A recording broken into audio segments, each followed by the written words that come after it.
За овој период од годината променливото време со повеќе облачни денови, дожд како и засилен ветер се невообичаени за пролет. Температурните осцилации имаат големо влијание на здравието на граѓаните, особено на хронично болните пациенти.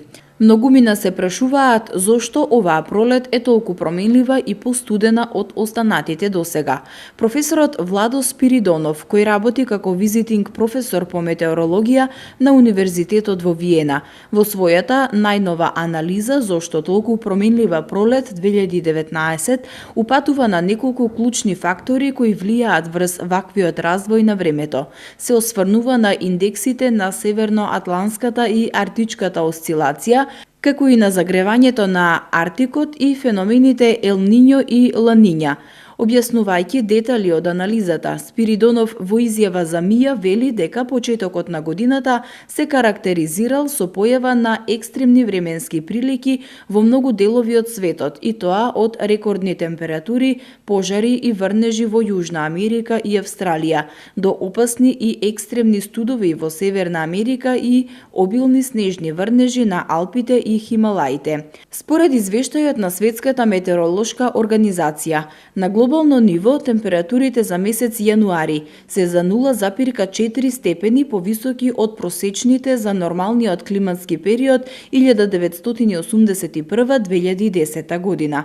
Посочува дека промената на времето зависи од распределбата на топлината, ветерот и влагата, и оти кога станува збор за актуелните карактеристики на времето, тие зависат од тековниот статус на атмосферата над една област или место.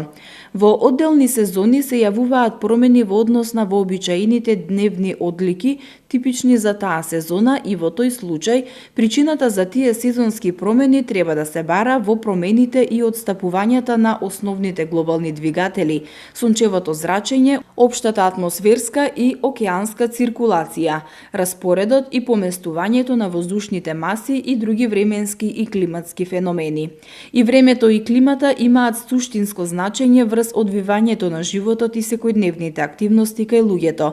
Како резултат на климатските промени се јавуваат повисоки температури во воздухот, промени во режимот на врнежите, зголемување на фреквенцијата или интензитетот на некои екстремни временски појави и зголемување на нивото на морињата.